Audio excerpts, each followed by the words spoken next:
낙하산이 펴지지 않으면 죽고요. 두 번째는요. 뭐가 펴지지 않으면 죽을까요? 얼굴이 펴지지 않으면 죽는답니다. 우리 환한 얼굴로 펴진 얼굴로 서로 옆 사람에게 인사하도록 하겠습니다. 반갑습니다. 네, 잘 오셨습니다. 네, 반갑습니다. 정말 인생 가운데 얼굴이 펴져야 살만 나는 거잖아요. 참 들린 것 같아요. 뭐 웃자고 한 얘기기도 하지만 삶 가운데 정말 얼굴이 펴져야 아내도 살고, 내 얼굴이 펴져야 자식도 살고, 또 내 얼굴이 펴져야 우리 인생도 펴지는 거죠. 근데 우리 삶 가운데 사실 인상 쓰고 싶어서 쓰는 사람 없잖아요. 정말 이 세상 가운데 고통도 많고 또 슬픔도 많고 또 저마다 지고 가는 짐이 많이 있기 때문에 인상 구겨질 만한 일들이 사실 많이 있는 것이죠. 어떤 한 남자가요, 중병에 걸려서 임종을 앞두고 있었어요. 이 불쌍한 이 남자가 눈도 잘 보이지 않고 그리고 목소리도 힘이 없는 가운데서 이렇게 말합니다. 딸아, 어디 있니? 딸이 대답합니다. 아버지, 저 여기 있어요. 그러자 또 묻습니다. 아들아, 너 어디 있니? 아버지, 저 여기 있으니까 걱정하지 마세요. 아들의 목소리를 확인한 그 남자는 다시 한번 힘을 내어 말했습니다. 여보, 당신은 어디 있어요? 여보, 저도 당신 옆에 있습니다. 그러자 죽어가던 이 남자는 갑자기 눈을 뜨고 신경질을 내면서 말했습니다. 식구들이 다 여기 있어? 그럼 소는 누가 키워? 그러니까 그만큼 죽어가면서도 무거운 짐을 잘 못 내려놓는 게 사람인 것 같아요. 여기 우리 교회 성도님들만 계시니까 일부 시간에만 말씀드릴게요. 저희 아버지도 간암 말기 걸리셔서 서울 병원에 가시는데 거의 힘이 없으신데 제 형이 이태우 집사님 운전을 하고 저희 아버지가 이렇게 옆자리에 누웠어요. 그러면서도 왼쪽으로 가, 오른쪽으로 가, 좀 더 천천히 가, 멈춰. 그렇게 코치를 하시더라고요. 그러니까 참 뭔가 본인보다도 걱정거리가 있는 거예요. 불안하고 그런 게 인생인 것 같아요. 금방 말씀드린 거는 이제 아까 어떤 중병에 걸린 사람 얘기는요, 웃자고 지어낸 얘기이지만 죽어가면서도 사람은 그만큼 삶의 걱정과 무거운 짐을 내려놓지 못하는 것 같아요. 예수님께서 우리 인생을 향해서 이렇게 말씀하셨어요. 수고하고 무거운 짐진 자. 사람이 그렇다는 거예요. 사람의 존재에 대해서 수고하고 무거운 짐진 자들이다. 그러고 보면 다 저마다 다 짐들이 있어요. 어른은 어른대로 짐이 있고 애들은 애들대로 짐이 있어요.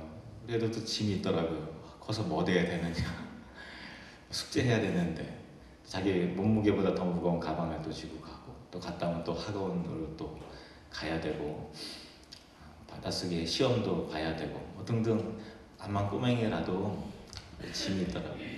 그러니까 삶마다 다 질병에 대한 짐이 있고 어떤 사람은 가족이 쉼이 되어야 되는데 가족이 짐인 경우도 있어요. 그 자식 때문에 또 그런 마음도 품으면 안 되지만 또 부모님이 짐처럼 느껴지는 그런 분들도 계시고 경제적인 어려움의 짐이 있고요. 젊은이들은 젊은이대로 취업의 짐이라든가 또 결혼을 해서 내 집 장만하려면 정말 힘들잖아요. 정말 자기 힘으로 집을 이제는 뭐 마련을 한다는 것 자체가 뭐 5년 10년 일한다고 내 집이 생기려면 얼마나 참 힘들어요. 그런 것도 다 짐이죠. 겉으로 보기에는 멀쩡해 보이는 사람도요, 마음의 짐들은 다 있더라고요. 마음의 근심과 걱정이 있어서 어쩌면 그게 더 무거운 짐일 수도 있어요. 예수님께서는 수고하고 무거운 짐진 자들아 다 내게로 오라 내가 너희를 쉬게 하리라 이렇게 말씀하셨는데 그 쉼이라고 하는 것, 진정한 쉼, 진정한 안식, 진정한 휴식처, 진정한 기쁨과 행복, 평안, 그것이 바로 아름다운 나라이며 그것이 바로 천국이 아니겠습니까? 오늘날 기독교가 사회적으로 많이 욕을 먹잖아요. 예수 믿는 사람들이 예수님 말씀대로 살지 못했기 때문에 그렇죠. 그런데 사람들이 예수 믿는 사람들은 욕해도 예수님을 욕하는 사람은 별로 못 봤어요. 예수님은 욕 안 해요. 왜냐하면 예수님은 늘 진실하셨고 사랑이셨었고 또 그분의 행동과 말과 삶 모든 것이 일치했어요. 예수님은 진리였고요. 예수님은 거짓이 없으셨어요. 그 예수님께서 말씀하신 건 다 진리이고 사실이죠. 예수님께서 말씀하신 내용 중에서 제일 강조된 내용이 뭐냐면 착하게 살라가 아니고요. 천국입니다. 천국. 천국에 대해서 예수님께서는 제일 많이 강조하셨어요. 천국은 막연히 좋은 곳이 있겠거니 하는 추상적이고 막연한 기대로 꾸며진 곳이 아니고 반드시 실제하는 곳이며 영원하고 완전한 나라라고 예수님이 구체적으로 말씀하셨습니다. 마태복음 13장에 보면 천국에 대한 여러 가지 비유가 있는데 그 중에서 가장 유명한 그 비유를 제가 좀 소개를 해드릴게요. 예수님께서 이렇게 말씀하셨습니다. 우리 같이 한번 읽어볼까요? 시작. 천국은 마치 밭에 감추인 보화와 같으니 사람이 이를 발견한 후 숨겨두고 기뻐하며 돌아가서 자기의 소유를 다 팔아 그 밭을 사느니라. 그 비유라고 하는 것은 우리에게 어떤 특정한 사실을 알려주기 위해서 빗댄 이야기를 말하는 거예요. 예수님께서 이와 같은 이야기로 천국에 대한 몇 가지 중요한 그 진리를 우리에게 일깨워 주시죠. 세 가지를 말씀을 드리겠습니다. 첫 번째는요, 천국의 비밀. 첫 번째 비밀, 천국은 밭에 감추인 보화다. 이거예요. 대부분의 사람들이 천국을 부정하는 이유가 쉽게 말해서 너 천국 가봤어? 그거잖아요. 천국 보지도 않았으니까. 보지 못했기 때문에, 가보지 않았기 때문에 천국이 어디 있어? 이렇게 이야기를 하잖아요. 그런데 예수님 분명히 말씀하셨어요. 천국은 밭에 감춰진 보물이다. 감춰진 보물이다. 그러니까 쉽게 드러나서 보여지는 그런 것이 아니고요. 감춰진 것이라는 거예요. 그러니까 감춰졌기 때문에 안 보이는 것이지 없기 때문에 안 보이는 것이 아니에요. 그러니까 천국이 보이지 않는다고 없다고 말할 수 없는 거예요. 왜냐하면 감춰진 보화기 때문에 그냥 아무에게나 막 보고 여기 천국이 있구나 이렇게 볼 수 있는 게 아니라는 그런 말씀이십니다. 얼마 전에 기사를 보니까요. 그 세종대왕의 그 훈민정음 해례본이 국가 소유가 아니고 개인 소유로 이게 돼 있더라고요. 그 엄청난 그 보물이. 근데 이게 뭐 분쟁이 있고 막 그래서 자기 집 그 벽 틈 사이에다가 벽돌 그 안에다가 그거를 감춰놨는데 집에 불이 나는 바람에 훈민정음 그 해례본 그게 그 귀한 게 이 일부 이렇게 불타서 소실이 됐다는 그 이야기를 듣고서 억장이 막 무너질 것 같더라고요. 그러니까 왜 거기 감추죠? 그러니까 보물이기 때문에 감추는 것이죠. 옛날에는 전쟁이 잦고 하니까 보물을 자기 뭐 밭이나 아니면 뭐 산에 감췄죠. 근데 주인도 죽고 하면 수백 년이 지나도록 수천 년이 지나도록 그 보물이 그대로 이렇게 숨겨져 있는 상태로 그대로 지나가는 경우도 있어요. 왜 보화를 밭에 감출까요? 아무도 그 밭에 보물이 있으리라고 생각하지 않기 때문에 기대하지 않는 곳이니까 감춰놓는 것입니다. 그러니까 사람들의 생각과 추측으로 천국이 이렇게 하면 천국에 가겠지, 당연히 여기에 천국이 있겠지, 이렇게 하면 천국에 갈 수 있을 거라고 생각하면 그곳에 천국이 없어요. 무슨 말인가 하면은 대부분 사람들이 착한 일을 하면 천국 가겠거니 이렇게 생각을 하잖아요. 그리고 내 아내가 기도를 열심히 하니까 나도 치마를 붙잡고 나도 갈 수 있겠지 이렇게 생각을 해요. 거의 모든 사람들이 착한 일을 하고 또 인정을 받으면은 천국에 갈 수 있지 않을까 그렇게 생각을 합니다. 그런데 하나님이 착한 일 그리고 선한 일을 통해서 천국에 갈 수 있게 하지 않으셨다라는 거예요. 천국은 밭에 감추인 보화입니다. 그러니까 하나님이 누구에게나 아무에게나 막 보여주는 그런 것이 아니라는 것입니다. 천국의 두 번째 비밀이 있습니다. 다시 한번 성경 구절을 읽어볼까요? 다시 한번 같이 읽겠습니다. 시작. 천국은 마치 밭에 감추인 보화와 같으니 사람이 이를 발견한 후 숨겨두고 기뻐하며 돌아가서 자기의 소유를 다 팔아 그 밭에 사느니라. 천국의 두 번째 비밀은요, 천국은 발견되는 것이다 라는 거예요. 천국은 발견되는 것이다. 난예빈이가 한번 따라해 볼까요? 네. 천국은 발견되는 것이다. 예. 보화를 캐내기 위해서 여기 밭에 보화가 있을 거야 라고 생각해서 캐내다가 보화를 발견하는 게 아니고, 뭐 금광에 캐다가 금광을 발견하는 게 아니에요. 밭이에요. 보화가 있으면 안 되는 거예요. 있으려 전혀 생각지도 않아요. 밭을 갈다 보니까 뭐가 딱 걸려요. 돌인가 하고 되게 보니까 보화가 감춰진 거예요. 밭 주인도 자기 게 아닌 거죠.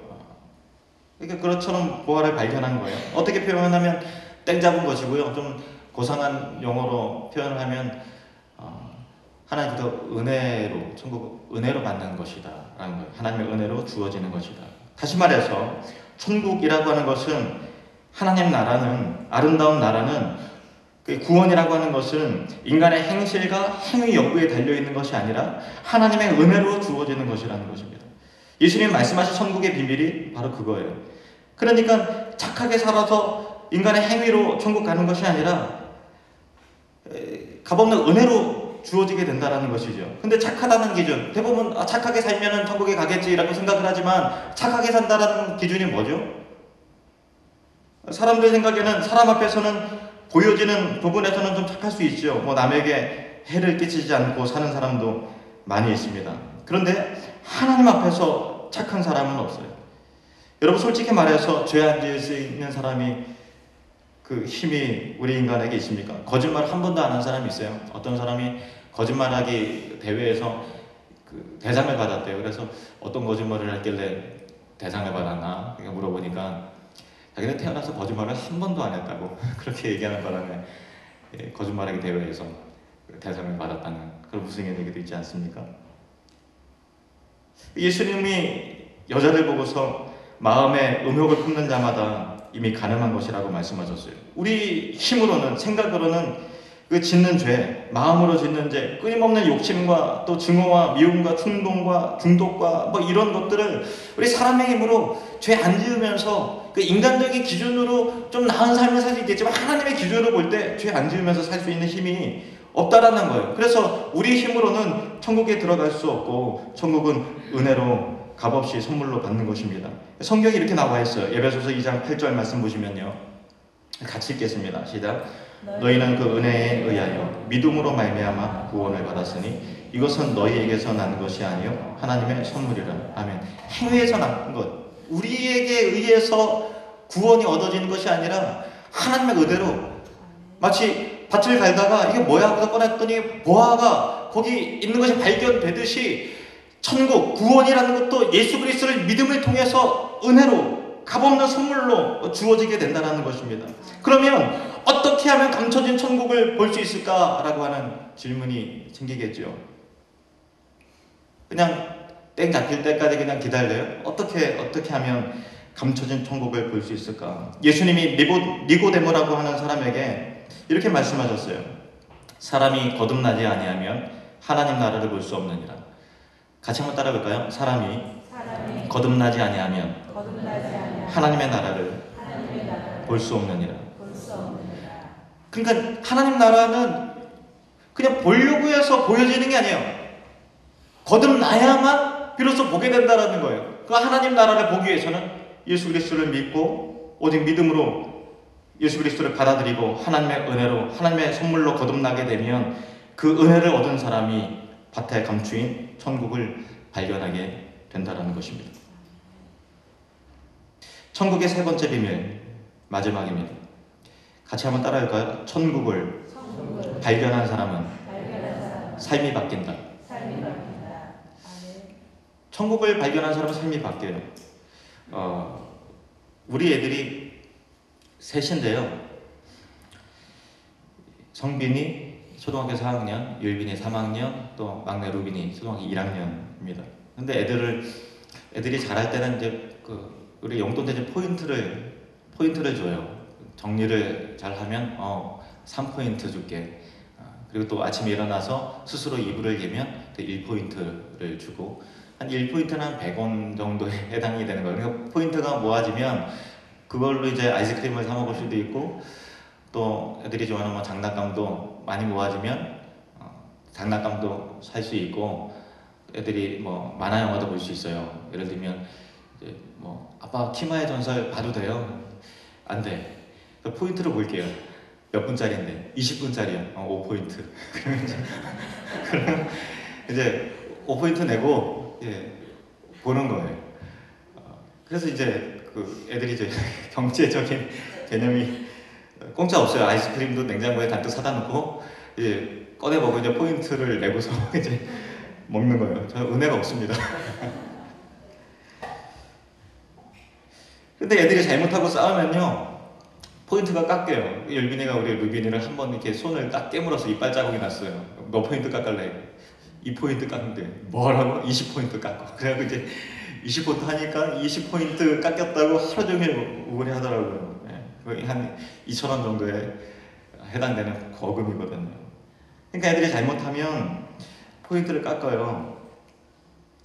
근데 큰애하고 둘째는 포인트를 깎으면은 자기의 살점을 떼는 것 같은 그 아픔을 느껴요. 애들 막 정리 안 하고 놀고 있으면은 지금 5분 내로 정리 안 하면 포인트 5포인트 깎을 줄 알아. 그러면 애들 둘은 막 큰일 났다 해서 후다닥 들어가서 막 정리를 하고 그러는데 루미는 깎거나 마나 뭐 관심이 없어요. 관심이 없어요. 포인트에 대한 관심이 없어요. 포인트를 깎아도 슬퍼하거나 애통해하거나 근심하지 않아요. 왜 그렇죠? 왜 그럴까요? 포인트에 대한 가치를 몰라서 그래요. 얼마나 중요한 그 가치가 있는지 막내는 가치를 모르기 때문에 그래요. 반대로 포인트 깎는다 그러니까 후다닥 들어갔던 큰애하고 둘째는 왜 그렇죠? 포인트에 대한 가치, 그것을 인해서 삶의 방향과 움직임이 결정이 되는 거죠. 사람이라고 하는 것은 어디에 가치를 두느냐에 따라서 그 인생을 살아가는 방향도 내용도 다 바뀐다라는 거 아십니까? 자기가 중요하다고 생각하는 그 가치 있는 그것을 위해서 살아가는 것이 인생이에요. 다시 말해서 사람은 가치관에 의해서 움직여요. 따라해볼까요? 사람은 가치관에 의해 움직인다. 오늘 본문 다시 한번 볼까요? 마태복음 13장 44절 말씀. 천국은 마치 밭에 감추인 보와 같으니 사람이 이를 발견한 후 숨겨두고 기뻐하며 돌아가서 자기의 소유를 다 팔아서 어떻게 해요? 그 밭을 사느니라. 그 밭을 사기 위해서 소유를 다 팔아요. 현금이 있어야 되는 거니까 그 밭을 사기 위해서 사는 거죠. 오늘 이 내용을 좀 풀어서 좀 설명을 드릴게요. 어느 소작농이 남의 밭을 가는데 깊이 파다 보니까 뭔가가 걸렸어요. 그래서 보물이 숨겨져 있었던 것이죠. 이 사람이 그것을 보고서는 아무도 본 사람 없지 해서 그대로 이렇게 묻어두고서 집에 가서는 전에는 절대로 포기할 수 없었던 그 집도 팔고 또 새로 뽑은 자동차도 팔고 냉장고도 팔았어요. 절대 이거 없이는 못 산다고 했던 것을 다 버릴 수 있어서 다 팔았어요. 그리고 빚도 얻었어요. 그리고 밭을 사러 가는 것입니다. 이 영적인 사실을 가르쳐주기에 좀 각색을 하자면 가다가 친구를 만났습니다. 야, 너 어디 가냐? 뭘 하려고 그 집을 다 팔고 너 요즘에 뭐 사람이 이상해졌다는 소문이 있던데 너 도대체 왜 그러냐? 왜 그런 난리를 피우고 있는 거냐? 밭 하나 사려고. 무슨 밭 사려고? 그 아무개 밭. 그 돌짝밭? 그래. 그 비탈밭? 그래. 야, 너 미쳤냐? 너 땡볕에 나가서 일하다가 더위 먹었냐? 세상에 살 밭이 없어서 그 돌짝밭, 그 비탈밭을 사서 뭐 하라고 그러냐? 내가 더 좋은 밭 골라줄 테니까 나 따라와. 그러면 그 사람이 그래 더 좋은 밭 있으니까 사겠다고 따라갈까요? 그렇지 않지요. 안 쫓아갑니다. 어떻게든 말을 못하고 그냥 따돌려 놓고 싱글싱글 웃으면서 갈 겁니다. 너는 몰라서 그래. 나도 그 보화를 못 봤을 때는 내 재산 버리면 죽는 줄 알았다. 그거 놓으면 거지 되는 줄 알았다. 근데 나는 이것을 생전 못 버릴 줄 알았는데 더 좋은 보화를 보았는데 내가 뭐 미친놈이라고? 그러면서 실실 웃으면서 그 밭을 사겠죠. 보다 더 나은 보화, 그 가치를 발견한 사람은 그 보화를 위해 모든 것을 다 버릴 수 있게 되는 거예요. 다시 말해서 욕심을 버릴 수 있습니다. 천국에 대한 가치, 밭에 감추인 보물에 대한 가치를 아는 사람은 반드시 삶이 바뀌어요. 왜냐하면 가치관이 바뀌기 때문에 그래요. 이 세상에서 돈돈하며 살아가는 사람이 나누고 베푸는 사람으로 바뀝니다. 왜냐하면 그의 가치관이 땅에 있지 않고 이제는 하늘에 있기 때문에 그런 것입니다. 천국을 소망하는 사람은 이 땅의 욕심을 버릴 수가 있어요. 천국을 소망하는 사람은 삶이 아름답게 바뀌어지게 되는 것입니다. 천국에 대한 가치를 두고 살아가는 사람은 미워하면서 살 수가 없어요. 어차피 우리는 예수 그리스도를 믿고 천국에 가야 되는 것이니까. 그래서 예수님을 믿으면 아름다운 나라 천국을 얻게 되는 것이고 천국을 누리는 삶을 살게 되는 것입니다. 예수님께서 제일 많이 강조하면서 말씀하신 것이 바로 천국에 대한 말씀이셨어요.